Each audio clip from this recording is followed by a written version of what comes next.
नाज़रीन, नाइंसाफ़ी की पाकिस्तान में मिसालें कायम की जा रही हैं। अब तो जो पाकिस्तान तहरीक इंसाफ के सख्त मुखालिफिन हैं वो भी ये कहना शुरू हो गए हैं कि ये ज़्यादती है, ये नहीं, इस लेवल से आगे तो मामला नहीं जाना चाहिए था।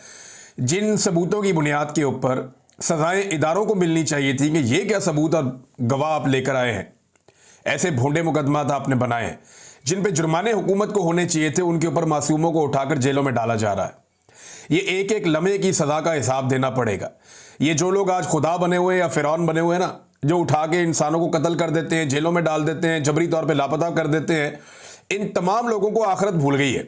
इन्हें इस बात का आइडिया है कि एक एक आदमी के साथ होने वाले एक एक जबर का इन्हें हिसाब देना पड़ेगा। जब इनके हाथ भी बोलेंगे, पाँव भी बोलेंगी और ज़बानें भी इनके खिलाफ गवाही देंगी, तो फिर ये क्या करेंगे रब के हुजूर। तो इनके साथ बहुत बुरी होने वाली है और जो ये जुल्म कर रहे हैं उसका हिसाब तो इन्हें देना पड़ेगा, यहां भी देना पड़ेगा, आगे जाकर भी देना पड़ेगा।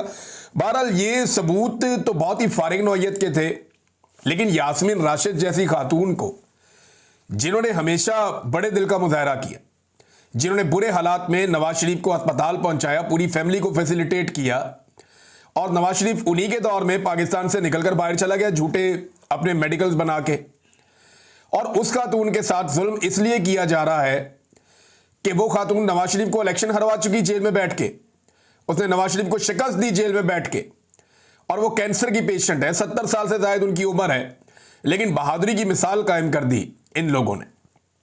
इमरान खान के साथियों ने बहादुरी की वाकई मिसालें कायम कर दी हैं, और अवाम ने भी बहादुरी की मिसालें कायम कर दी हैं, रेजिलियंस की मिसालें कायम कर दी हैं। वरना किसी पॉलिटिकल पार्टी को इतना दीवार के साथ लगाया जाए तो उसका बेड़ा ही गर्क हो जाता है, उसके पल्ले ही कख नहीं बचता। लेकिन इमरान खान साहब और उनकी पार्टी के लोग जो है वो डट कर खड़े हुए हैं। लीडरशिप में लोग बहुत सारे कंप्रोमाइज हो जाते हैं, डर जाते हैं, परेशान हो जाते हैं, सबकी अपनी अपनी मजबूरियां हैं। और मैं ये नहीं कहता कि ये लोग कसूरवार हैं भाई। जब रियासत का डंडा चलता है या गैर कानूनी गैर आईनी हथकंडे इस्तेमाल किए जाते हैं, जब बंदूक से बात की जाती है जुबान की बजाय, तो सारे लोग उसका मुकाबला नहीं करते। ये सियासी लोग हैं, ये कोई जंगजू थोड़ी है जो मैदान जंग से उठकर आए हुए और यहां पे जंग लड़ेंगे। ये टीटीपी थोड़ी है या कोई और इस तरह की तहरीक थोड़ी है, ये तो सियासी लोग हैं। ये सियासत से मुकाबला करते हैं, लेकिन जब आप बंदूक से मारते हैं, जब आप डंडा उठाते हैं, तो ये आपको उसके मुकाबले में बंदूक या डंडा इनके पास नहीं है, ये वैसे आपसे नहीं लड़ते। लेकिन पाकिस्तान की मिलिट्री एस्टेब्लिशमेंट ने अपनी ताकत का बेपनाह इस्तेमाल किया है पाकिस्तान की सियासी जमात के खिलाफ। पहले भी करते रहे हैं, लेकिन इस मरतबा पाकिस्तान तहरीक इंसाफ के खिलाफ इन्होंने अपनी सारी हदें पार कर दी हैं। नाज़रीन, ये अंसार अब्बासी साहब का एक ट्वीट वायरल हो गया। मैं ये ट्वीट आपको पढ़ के सुनाता हूं। ये ट्वीट इनका कुछ अर्सा पहले का। अंसार अब्बासी साहब क्या फरमा रहे थे इस फैसले से पहले, ये मैं किसी वजह से आपको पढ़ के सुना रहा हूं। वो ये कहते थे इतलात हैं। इतलात कहां से आती है? मिलिट्री एस्टेब्लिशमेंट देती। इतलात हैं कि फौज और पुलिस के पास, यानी दोनों के पास, फौज के पास भी पुलिस के पास भी, इमरान खान के खिलाफ 9 मई के हमलों के मास्टर माइंड होने के हवाले से सबूत मौजूद हैं। 9 मई के हवाले से फौजी अदालतों में 103 मुल्जिमान के खिलाफ मुकदमा तकरीबन मुकम्मल हो चुके हैं। इनमें 90% पर जराइम साबित हो चुके हैं। जैसे ही सुप्रीम कोर्ट इजाजत देगी, फौजी अदालतों के फैसले जारी कर दिए जाएंगे। फैसलों के बाद मुबैना मास्टर माइंड के गिर्द घेरा तंग किया जाएगा। कोशिश है कि इन वाकयात में शामिल अफराद को निशान इबरत बनाया जाए। अंसार अब्बासी, फौज और पुलिस के पास सबूत है, अंसार अब्बासी साहब ने दावा किया था। एक्चुअली ये उनका नहीं है, मिलिट्री एस्टेब्लिशमेंट का दावा है। फौज अपने लोगों के जरिए से, या जिन लोगों को वो सहाफ़ी समझते हैं या जिनको वो समझते हैं वो उनके करीब हैं, उनके जरिए से वो ये खबरें दे रही है और उन्हें बता रही है कि ये खबर दे दो, हमारे पास ये भी है, ये भी है, ये भी है, लेकिन वो चीज़ें कभी दिखाई नहीं। इतलात हैं कि इनके पास मास्टरमाइंड होने के सबूत मौजूद हैं इमरान खान के। और अदालत में सबूत क्या दिए कि वो पुलिस वाला बिल्ली का बच्चा बन गया। अदालत में सबूत क्या दिए कि एक पुलिस वाला मेज के नीचे छुप गया, एक सोफे के नीचे छुप गया। आप अंदाजा करें कि इन भोंडे सबूतों के ऊपर, और इनकी बात कर रही थी मिलिट्री एस्टेब्लिशमेंट के, उनके पास सबूत हैं। यानी इन्हें कानून का पता भी है या इनके दिमाग फारग हैं, मोटी खोपड़ी है, इन्हें पता ही नहीं चलता। आप अंदाजा करें कि एक जहां बिल्ली का बच्चा नहीं छुप सकता, वहां पे एक पुलिस वाला छुपा दिया, और एक सोफे के नीचे छुपा दिया, एक टेबल के नीचे छुपा दिया। और ये वो सबूत है जिनकी बुनियाद के ऊपर अदालत में सजा दिलवा दी, और ये वो सबूत है जिनकी बुनियाद के ऊपर फौजी अदालतें भी सजा देंगी, ये भी क्लेम किया गया। फारग तरीन सबूत हैं ये। अगर किसी भी इंसाफ पसंद जज के सामने ये मामला गए, जो अल्लाह से डरता होगा और एस्टेब्लिशमेंट से नहीं डरेगा, तो मैं आपको लिख कर देने के लिए तैयार हूं कि ये केस, ये जितने भी 9 मई के केस हैं, ये 2 दिन नहीं ठहर सकते। ये चंद घंटों की समात की मार है, ये सारे के सारे उड़ जाएंगे। इसमें इतने ज्यादा लकूनास और इतनी ज्यादा खराबियां हैं। ये मुकदमा रियासत ने किए जनाब सिर्फ और सिर्फ इमरान खान को नीचा दिखाने के लिए। मैं अभी एक सहाफी को सुन रहा था, वो कह रहे थे इससे पहले एस्टेब्लिशमेंट ना नफरत करती थी सियासतदानों से, अब डरती है। पुराने सियासतदानों से ये नफरत किया करते थे, अब सियासतदानों से ये डरते हैं। इमरान खान ने इनके दिल में डर पैदा कर दिया। एस्टेब्लिशमेंट डर गई है इमरान खान से, और उन्हें डरना ही चाहिए क्योंकि इनके पीछे पाकिस्तान तहरीक इंसाफ के अवाम खड़े हैं, बहुत बड़ी तादाद में पाकिस्तानी इमरान खान के पीछे खड़े हैं। हाँ, लेकिन ये नाइंसाफी कब बंद होगी वो पाकिस्तानियों ने फैसला करना। यानी वो इमरान खान के पीछे तो खड़े हैं, आप वोटिंग करवा लें तो 80-90% लोग इमरान खान के साथ खड़े हो जाते हैं। जहां जाते हैं आपको दूसरी पार्टी का बंदा ही नहीं मिलता।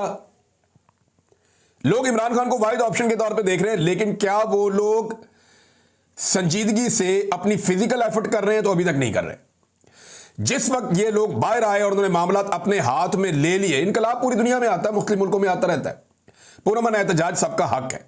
जिस दिन अवाम का डंडा चलाना, ये सारी एस्टेब्लिशमेंट जो है ना, ये आपको 10 मिनट के अंदर आपको जमीन पे घुटनों के बल बैठी हुई आपको नजर आएगी। इनकी औकात ही नहीं है अवाम का सामना करने की। सिर्फ अवाम अभी तक इज्तिमाई तौर पे कोई फैसला करने में कामयाब नहीं हुई। जिस दिन हो गया उस दिन खेल खत्म हो गया। नादरीन, ये रिचर्ड ग्रेनल के साथ मुलाकात हुई इमरान खान साहब के बेटों की।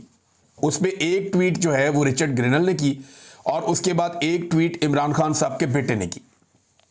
पहले रिचर्ड ने क्या कहा जरा वो देख लें। Welcome to California my friends, आपको कैलिफोर्निया में खुशामदीद। I love hanging out with you today, आपके साथ आज मुझे अच्छा लगा मिलके। Salman and Kasim Khan, you must stay strong, आपको मजबूत रहना होगा। इमरान खान के बेटों को उन्होंने कहा, there are millions of people around the world who are sick of political persecution.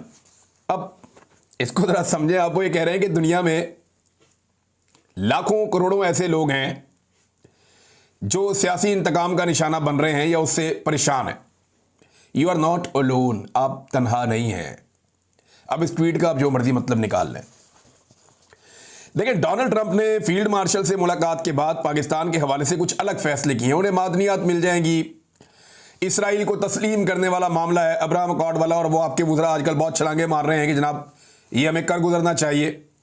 तो बहुत सारी चीज़ें हैं जो पाइपलाइन में हैं, जो फील्ड मार्शल दे सकते हैं अमेरिका को, कोई पॉलिटिकल लीडर नहीं दे सकता। क्योंकि फील्ड मार्शल ने इलेक्शन तो लड़ना नहीं है, डंडे के बल पे बैठना है, तो वो जो भी कर सकता है करना चाहेगा, लेकिन सियासतदान नहीं कर पाएगा।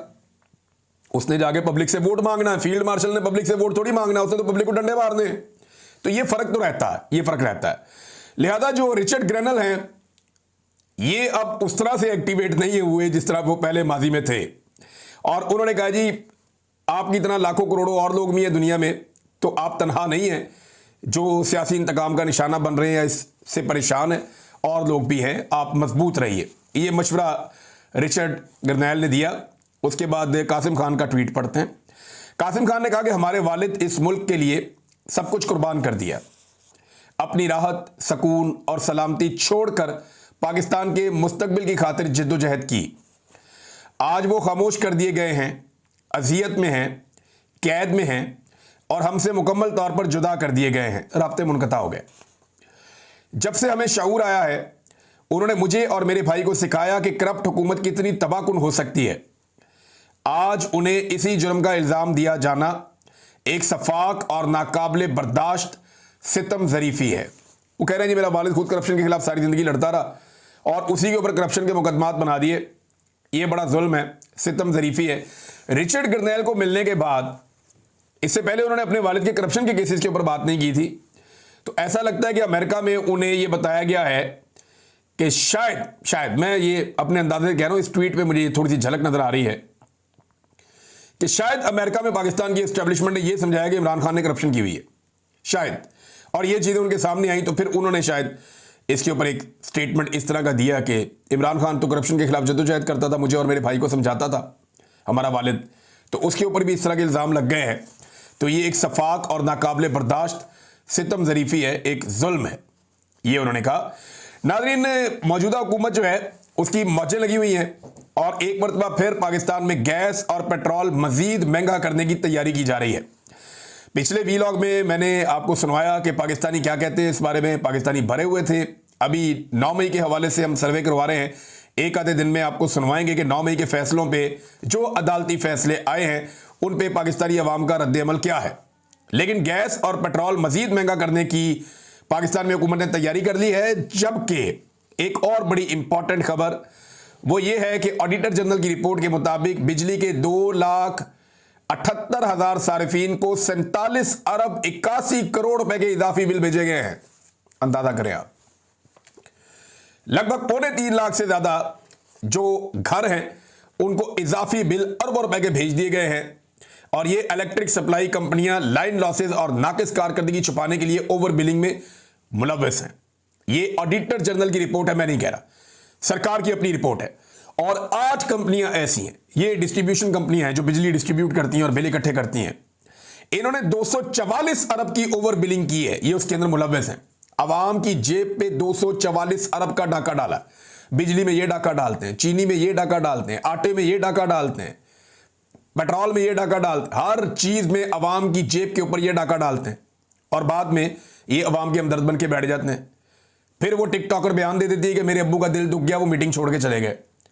और भाई मीटिंग से बह के दुखी कर लेना सी, या मीटिंग से छोड़ के आपने क्या कर लेना, मीटिंग छोड़ के चले गए। खुदा का नाम ले यार, आप लोगों को बेवकूफ तो ना बनाए। लोगों का आपने बेड़ा गर्क करके रख दिया है। 2023 में भी नादरीन ये स्कैंडल आया था, तब जो है ये जाली हुकूमत ने ये कहा था कि जनाब हम करते ये हैं कि इंपोर्टेड हुकूमत थी उस वक्त, अब तो ये जाली हुकूमत है। तो 2023 में उन्होंने कहा जी इंक्वायरी करवाएंगे, लेकिन इंक्वायरी के बाद मामला दबा दिया गया। आज तक पता ही नहीं चला कि किसने कितना पैसा अवाम की जेब से ने छोड़ लिया था। इंक्वायरी इन्होंने करवाई थी कि जनाब ये जो स्लैब सिस्टम है इसका फायदा उठाते हुए जो बिजली तकसीम करने वाली कंपनियां हैं जो बिजली प्रोवाइड करती है अवाम को, उन्होंने अवाम से इजाफी अरबों रुपया वसूल कर लिया। हम अवाम को वापस करेंगे, आज तक कोई वापस नहीं किया पैसा, कोई टका अवाम का आज तक वापस नहीं हुआ। थोड़ा अर्सा पहले इन्होंने अरबों रुपए के इश्तिहार चला दिए कि जनाब हमने बिजली 7 रुपए सस्ती कर दी है। वो बिजली सस्ती हुई नहीं, मीडिया को अरबों रुपया खिला दिया इश्तिहारों के अंदर।